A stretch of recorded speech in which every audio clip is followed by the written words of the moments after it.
So ours is a ministry of presence, and it's a marginalized group, but they know that we care enough to go on board and meet their needs. We first ask them how they're doing. We ask them where they're from, how do they have family. It's about being present for whatever they need. A seafarer is someone who has given or dedicated their lives to the sea, to be away from their families, away from their homes, and by doing so, they give up a lot of the things that we take for granted. It is common now, since COVID started, for seafarers to not touch the earth for 9, 11, 13 months. About 114,000 seafarers a year call on the Port of Houston from 72 countries around the world. We board every ship that comes to the Port of Houston, climb all over the ship, and we go to their workspaces, and I get to be a missionary and go home and sleep in my own bed every night. And it's a real privilege to minister here in the Port of Houston. The crews are simply enormously grateful that we care about them. All of them will say, thank you for coming to visit us.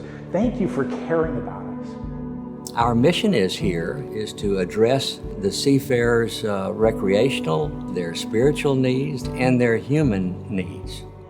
We started a program about a year ago. We started offering vaccinations where we would bring a vaccine team, a medical team, onto the vessels. They want to come to Houston because you can get a vaccine here. To date, we've done over 23,000 vaccines. We're definitely the largest vaccination provider for seafarers.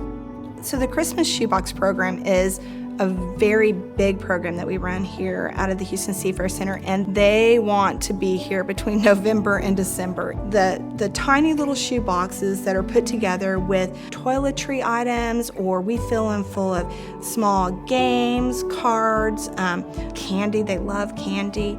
And it's an amazing thing because it's the only Christmas present that a seafarer will get. And this last year we delivered almost 11,000 shoeboxes put together mostly by churches. If I was a seafarer, I would try to come to Houston around the holiday season. That's for sure. I want to offer my most sincerest thanks to Memorial Drive Presbyterian Church for all your support. Whenever we've had a need or a call, you've always answered that, and that's been very, very important. So thank you for keeping the Houston International Seafarer top notch.